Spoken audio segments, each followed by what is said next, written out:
United States Championship.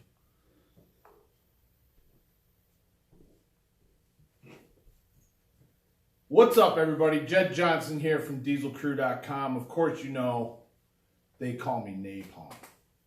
And I am your 2023 United States champion. On June 10th, 2023, here in Wyalusing, Pennsylvania, we held the United States Championship. And as started last year, the belt was up for grabs. The champion, Jason Dingy from Ohio, was here defending his championship. And when the contest was all said and done, it was safe back in Wyalusing, Pennsylvania, around my waist. Sorry that it's taken a while for me to do this video. Had some paperwork to complete following the contest last week. Then I had a strength conference that I had to prepare for and go to last weekend. So that's why this video is a little bit late. And before I get too deep into this video, I just want to say thank you to our two sponsors that we had, Endbringer Grip Sport and gripstrength.com. Go to gripstrength.com. It's where you can get the Country Crush handles, the Raptor, and all those different handles associated with the Country Crush. And they are a longtime sponsor of my competition, so thank you very much for coming aboard once again. And Endbringer, also Josh Culpepper, he runs that company. They sponsored as well. So thank you very much to the sponsors. Couldn't do it without the sponsors, and I am much appreciative of those two companies coming on board. I'm going to give you a rundown of the contest. Got all the sheets here with all the results. In the case where there's a big long decimal point, I'm going to just give the full numbers. So we held it here in Peak Strength and Fitness, 36 Main Street, Wyalusing, Pennsylvania. This is where you go to get strong in Bradford County, Pennsylvania. I wanted to make the contest more appealing for the online streaming. So what we did, you may have seen it if you watch the videos, we had the box squat platform sitting here with a TV screen on it, and a cable was running off to the side. And the plan was to have Clint here running his laptop and powering, transferring the weight on the monitor. So you'd be able to see exactly what everyone was lifting. That ended up to be a major curse to the contest. Clint didn't end up coming. So what's cool is, thankfully, I obtained a brand new, not brand new, new to me, Google Chromebook from the school. They were selling them for $10, so of course I bought one. So I was like, no problem, we'll just hook up my Google Chromebook and we'll get things done. Well, Google Chromebook does not have an HDMI cord, and I did not have one that would convert the cord from whatever it does have to HDMI. So we had to use my laptop in the contest to display that, and I was forced to run the contest using the Google Chromebook. Well, for whatever reason, I lost functionality of the formulas on the Chromebook.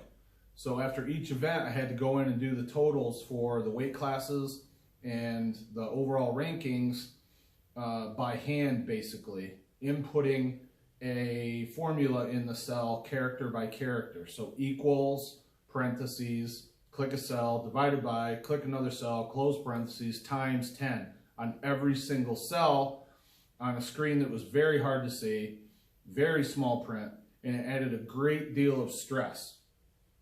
Now, I feel that my preparation for the contest was outstanding. I lost this title last year by something like 0.02 or 0.03 points. It was very hard to deal with that for a year. So nationals was pretty much all I thought about for a year.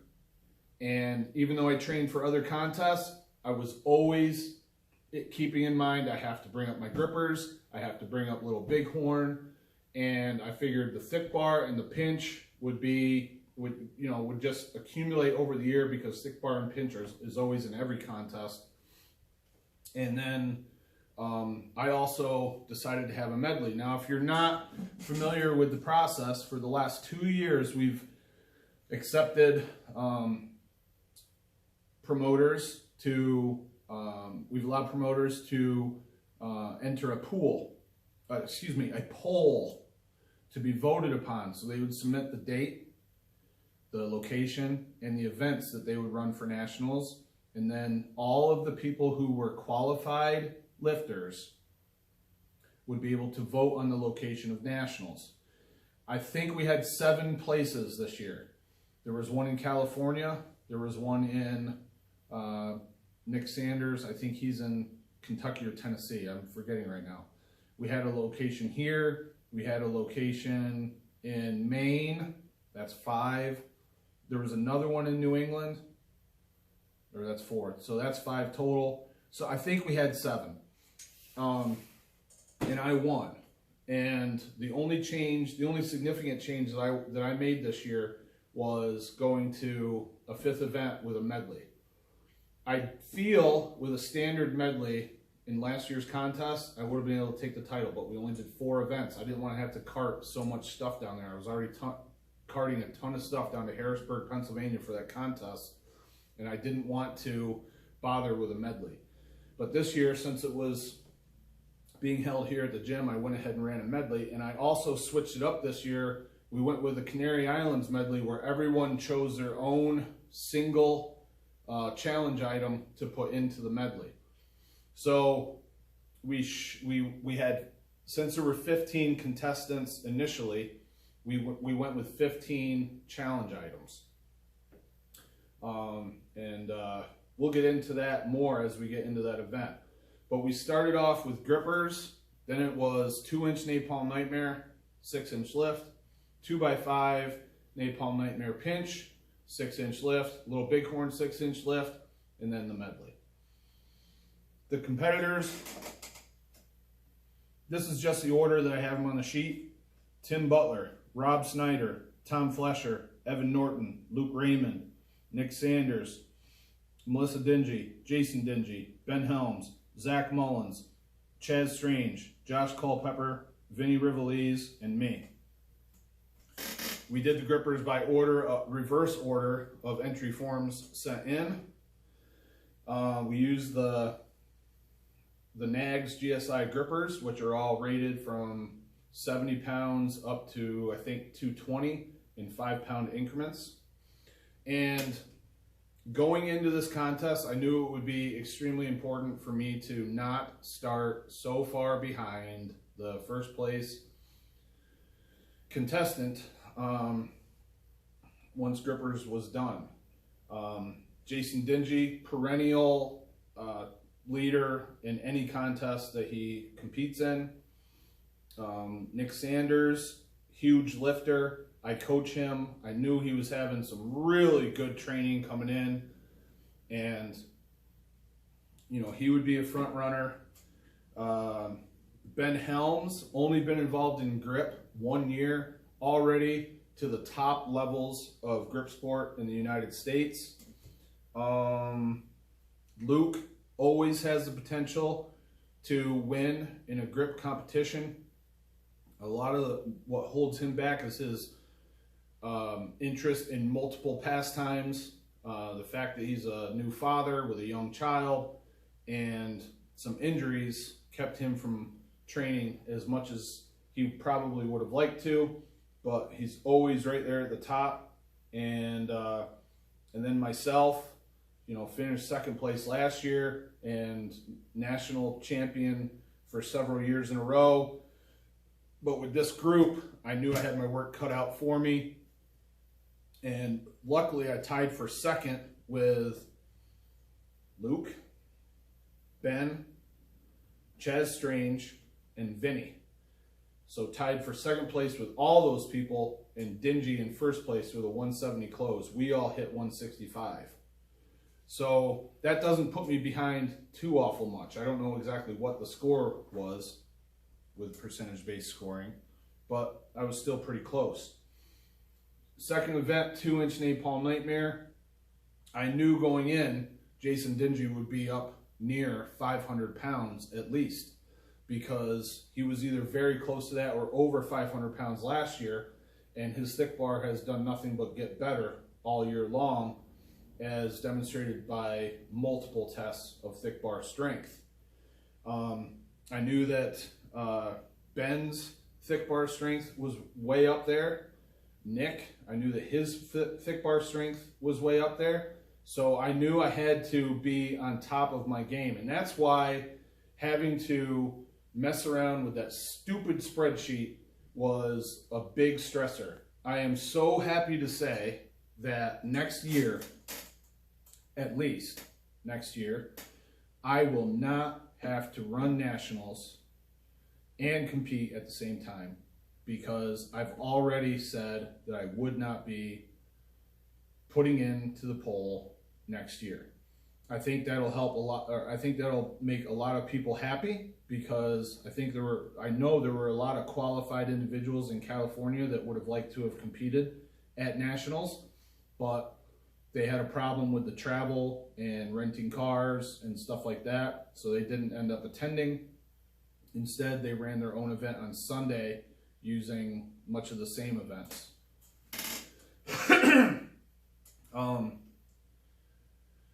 When the second event was done, I was still in second place. Jason ended up getting 507. I got 487, and that was second place. Ben and Nick both got 477. So again, it was 507, 487, 477, 477. And then the next closest was Tim at 429. So you can see the top of this is really, really close. But I actually think I lost a little ground after the second event. And I should have highlighted Tim Butler here. You know, he was dealing with some major injuries. I believe it was a wrist deal prior to the contest, and only signed up like a week or two before the event. So I'm really glad he was able to make it. I didn't feel that he would be a threat in the overall, because I'm familiar with his performance on grippers and thick bar. And although he's really, I'm not taking anything away from Tim. The dude is one of the best feetists in the world of grip.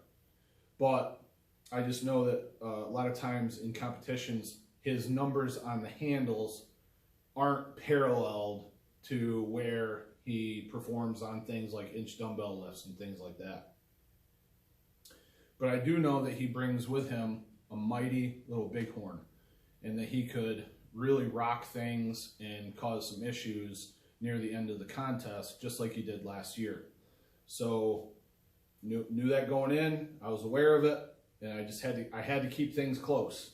I knew there was no way I was going to match Jason unless he had a very bad day or some kind of an injury or something like that, and that was not the case. He was strong as I've ever seen him, and he really blew us all away. So I think I did like well, I got the results right here. I can just look at it. So I started at 468, nice safe lift. Then I screwed something up and I tried 477 and just couldn't get it to the stick. I don't know what the problem was. I know there were a couple attempts where I had my glasses on. See, if I don't wear my glasses and I'm under a lot of stress, I get migraines. The last thing I wanted to do was get a migraine during this contest. That would have fucked the whole contest up, not to mention my performance. So I regrouped, came back and got 477, and then tried 487, and it was without a doubt the weakest pull to the crossbar that's ever been done in grip. Looking back, what I should have done is had a dedicated person that was sitting right there watching to make sure there was contact, Instead, I did not designate a person like that. Luckily, in the video, you can see that I have my good friend and client, Cade McMicken here, loading weights, and he was keeping an eye on the bar. And instantly, once there was contact, you can see him nod, but I could not hear it. Generally, with a good lift, you can hit that really hard. It comes up 2-3 inches at least. The adrenaline, you kind of get some extra pull. That didn't happen. So instead, it just rolled in the knock bar, or the crossbar that sits parallel with the floor, just rolled inside the one holder on the right-hand side. And I didn't know if it hit or not. Again, it's my last attempt. I look over, and Nick Sanders was there, and he gave the nod. So that's when I jump up through the ceiling almost in excitement for making the lift. But it does not look good on the video at all. So if anyone is running a competition with knock bars, you can eliminate some of that stress by having a dedicated person watching the bar closely to make sure it hits. So at this point, I'm sitting in second place, and I've lost a little ground, probably even maybe even a full point, or the better part of a full point behind Jason. And in these percentage-based contests, when you're really close with other people, it is really hard to make up ground. So that was not a good thing. It would have been much better for me to have hit like a 497 to keep things close, but it wasn't in the cards. Next event, third event, was 2x5 Napalm's Nightmare Pinch. Going into this, the record that I set in the Napalm's Nightmare World Championship on the 2x5 Saxon was 309 pounds. And I knew that I would break that record in the competition. What I didn't know was that three people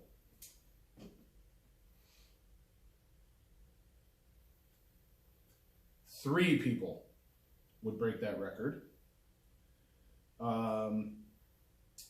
We had Nick Sanders broke it with a 310.68. Then Jason broke it with the same lift, 310.68. And then came back and got again a 320.57 with more left in the tank. I will throw that out there also. He had more left in the tank on the 2-inch Napalm Nightmare. So with one more attempt, he could have had probably close to 517 and probably would have put the whole rest of the contest out of reach. You just never know. Sometimes you got to stay safe and you undershoot a little bit. But luckily, I was able to get 330.57. So I put 21 pounds on the world record. Unfortunately, this was another lift that was not clear if you were sitting in the back of the room.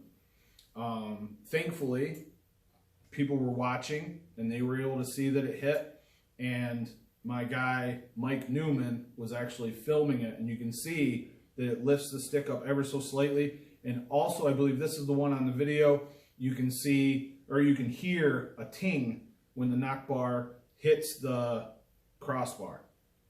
So it was official. So 330.57 for my lift, 320.57 for Jason's lift, and 310.68. Some honorable mention, 310.68 for Nick. Luke got 290.84. We had a couple people. Zach hit 276. Ben and Chaz hit 271, and then it drops off from there. So really, really strong pinching on the day of the contest. At this point, I'm still behind in the overall scores. It's really close, less than a point probably difference. And I knew that the little Bighorn, even though it's been an absolute struggle for me to master this event over the last 10 years or more, really, I believe the first contest I ever did the little Bighorn in was the King Kong 2013. And I did horrible on it, like maybe 140 pounds. Since then, most recently in my last training session, I did 260. So I was very, very excited. However, one thing that I did not think about when I was doing my program, and I've done I've done my little Bighorn the same day in the week for about 2 years straight because I wanted to start off. I wanted to start off my sessions with little Bighorn so I was fresh and strong and no excuses as to how I performed that day. However, the problem with that is little Bighorn was fourth in this contest. So I was by no means fresh. And, you know, when other people are pulling on the implement, the chalk is not always the same as what it is in your training sessions. So that was another factor to contend with.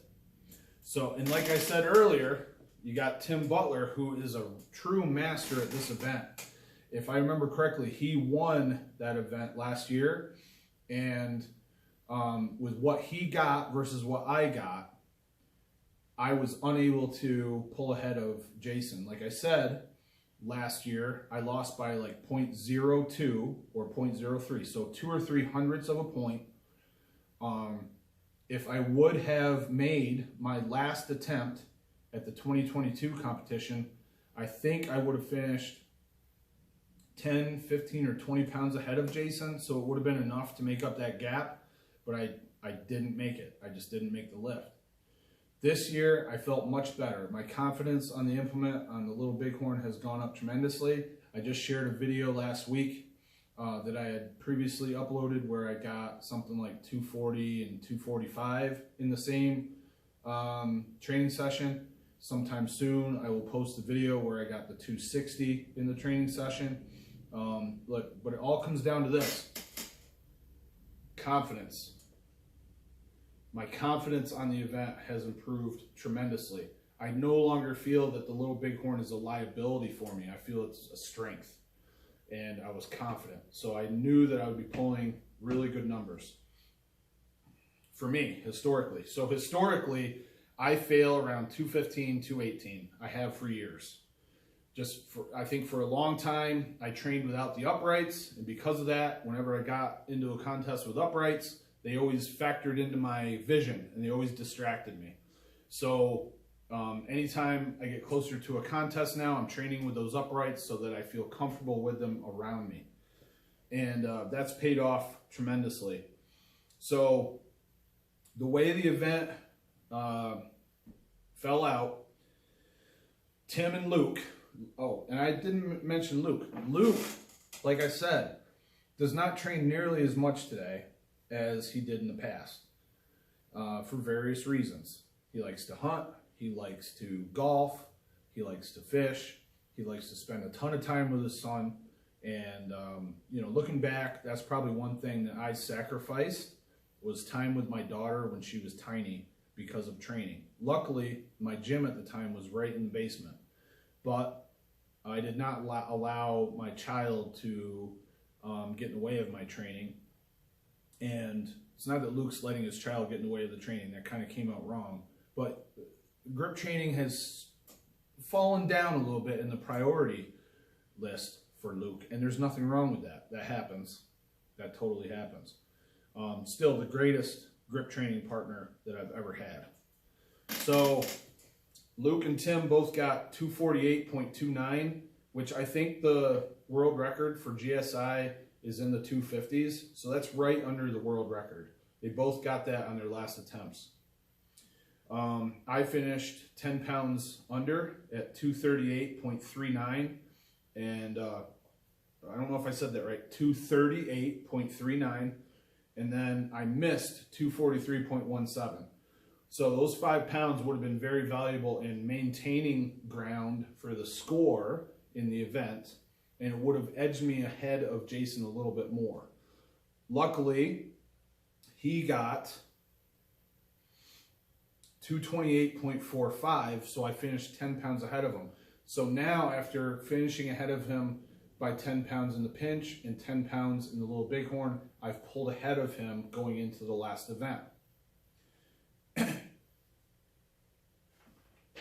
So the last event I said was the Medley, and it's a Canary Islands Medley. So what that means is, in the Canary Islands, there used to be these things called plow lifting championships. I read about it in an old issue of Milo, and I believe 07 or 08, I ran a global grip challenge with a medley in there where everyone would choose their events. You had to lift your challenge item first and then go around and lift all the others that you could. So I brought that back at Gripmas last year. We held Gripmas here, and I held it in this competition here, Nationals as well. I felt that running a medley can be tough. Choosing the events in a medley can be tough for keeping it fair for all the individuals, because a lot of the items that you end up sticking in a medley are very hand size dependent. And I hate the idea of setting up a medley that's going to automatically hinder the performance on, you know, half the group just because of their hand size. Inexperience with feet items is a different thing completely. I don't feel if you have items in there that take a particular skill and you have not trained to develop those skills, that is the fault of the medley or the promoter. But when someone cannot do anything about their hand size and all of the implements are hand size dependent, then it really hurts their performance. So what we did is everyone chose their own challenge item and either brought it with them or they could borrow mine. And this worked out great. We ended up with 15 items. I don't have them before me. I'll try to run through them for the men's medley.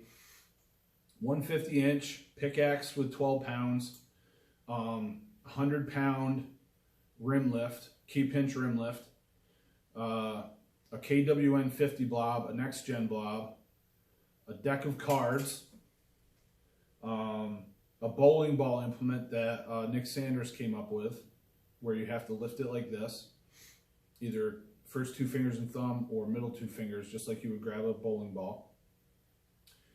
Doubloon,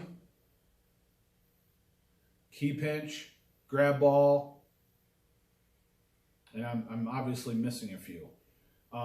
So in selecting my medley item, I was trying to think of something that Jason Dingy would not be able to do. And I chose 12 pounds on the pickaxe. So the pickaxe is a pickaxe handle, and it's got a bolt cut into it. And on that bolt, it's not a bolt, it's a nut, I'm sorry. The nut is embedded into the handle, and on that nut is a shot ball. It's about 3/4 of an inch in size. In the normal event, you have to pick the implement up to a 30-inch height without the ball dropping off. What we did, everything in the medley was lockout, except for the deck of cards tear, and there was a double sledgehammer lever. Everything else was lockout. So what I had people do is stand up, get their hips locked out, and then they had to have the ball still on there. I didn't think anybody would get that. I didn't think anybody but me would get that item. And as it turned out, I got it, Jason got all 15, Luke got all 15, and Nick got all 15. So what that means is all of us scored the same for the last event, which means it was impossible for me, if I would have been tied or behind Jason Dingy going into that event, it would have been impossible for me to creep ahead of him. Luckily, I finished that 4th event ahead of him, and I was able to maintain my lead. I get the belt. There was a 3-minute time limit. And what we did is we tracked it to see who could do the medley first, and the money that Enbringer Grip Sport sent was given to the person that finished the medley first. So of the people that finished the medley, I didn't write down Jason's time. Luke got it in 2:45. Nick Sanders got it in 2:10. I got it in 1:16. I started my medley prep about a month in advance. Jason had put up a video where he did inch dumbbell lifts for 3 minutes, and I want to say he got 27 lifts maybe. So I was like, well, now's a good time as any, and that's a good lift to try. So I did a 3 minutes of hell with inch dumbbell, and I think I got 31 reps. And then honestly, I didn't do much conditioning work, maybe one other time I did conditioning work for the Medley. After that, because I wasn't sure if I'd be able to do the doubloon and a couple other Medley items, I just I just trained those items to make sure I could do them prior to the contest. And that system paid off because, and really my conditioning wasn't an issue. Like I wasn't even breathing heavy after the Medley. So it all worked out. The strategy of just making sure I could pull the implements to lockout worked out well. And thankfully, you know, it all worked out. So that's the competition.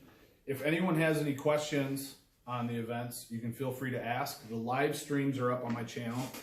Also, the attempts that I did, I isolated from the live stream and uploaded them as one video each event to my channel. I was so focused on that stupid spreadsheet. I forgot to tape every single one of my attempts on grippers, Napalm Nightmare, pinch, and Little Bighorn. I never remember to turn the camera on.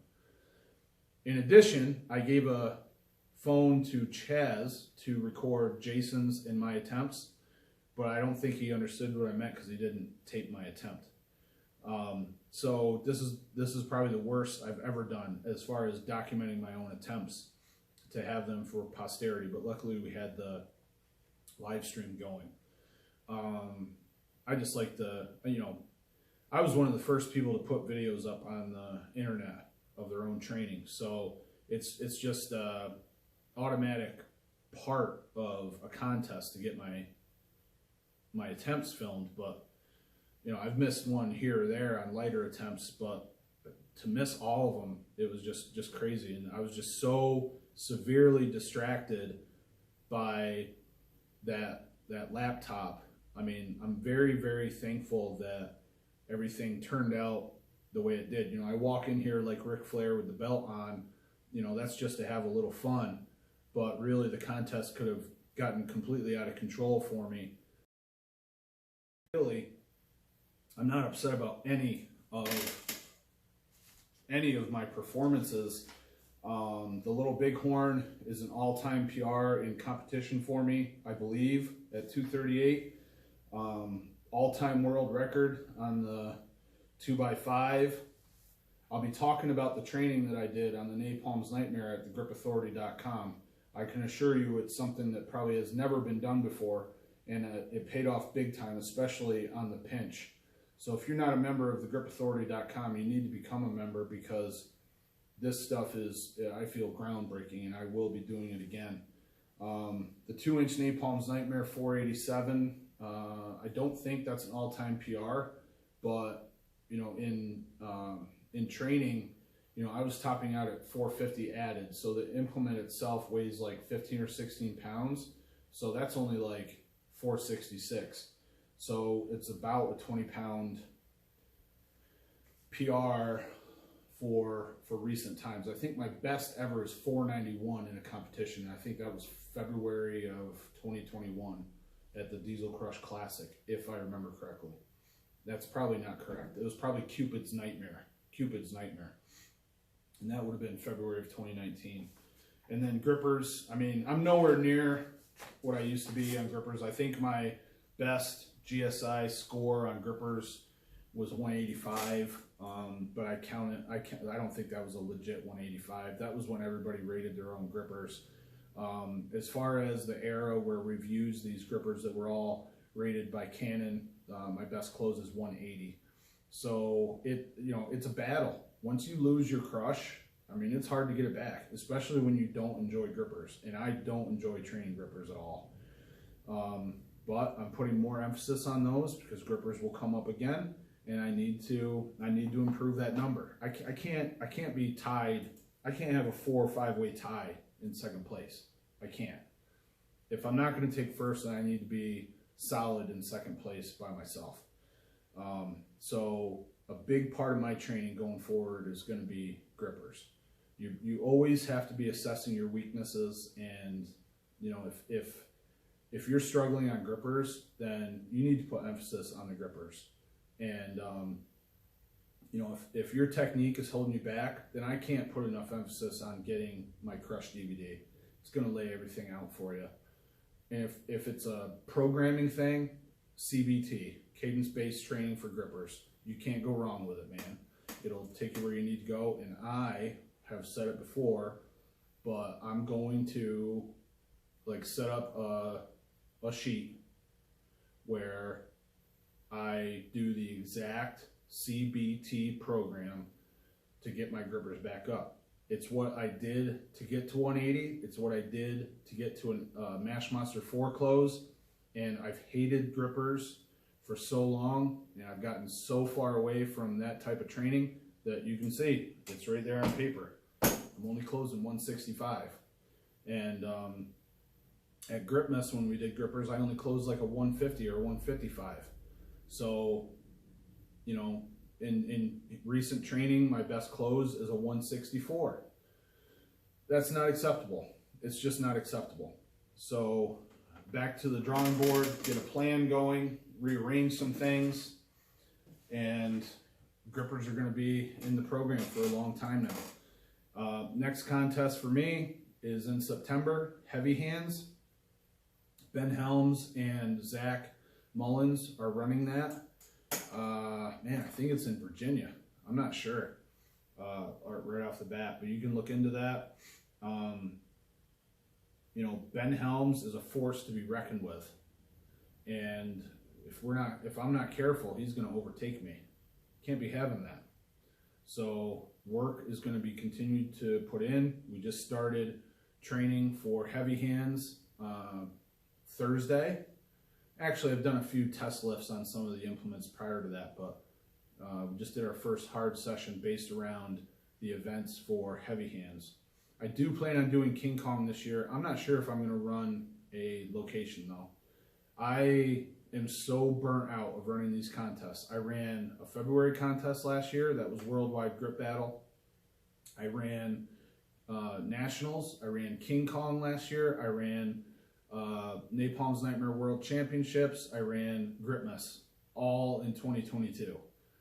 And I was so burnt out that I didn't even bother running the Worldwide Grip Battle in February. I just couldn't do it. And this contest was tough. Running this contest, Nationals, and it was so freaking hard. I'm so sick and tired of running contests that I'm competing in. What I'd like to do is run like a novice only. I'd like to run a women's only competition.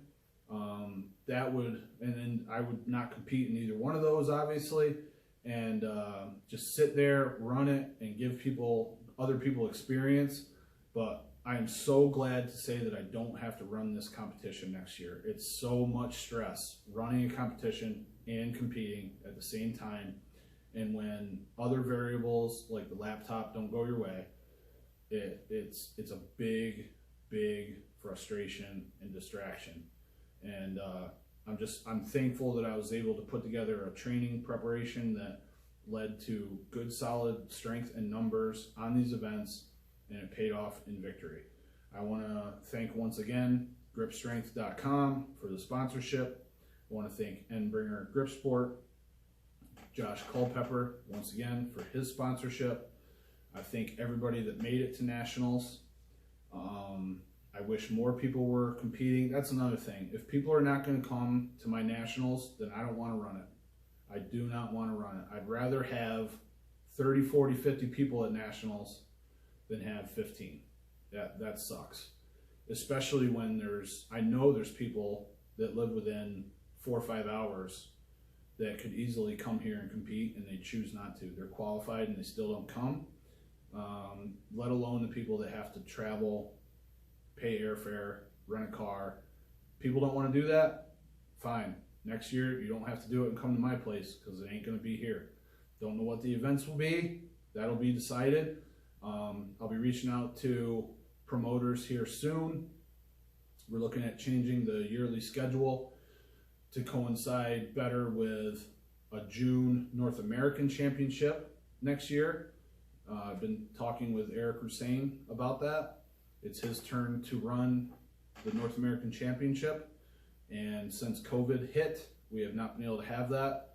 So we're looking at running it in April of next year, and that way you can have 2 months to train for North Americans.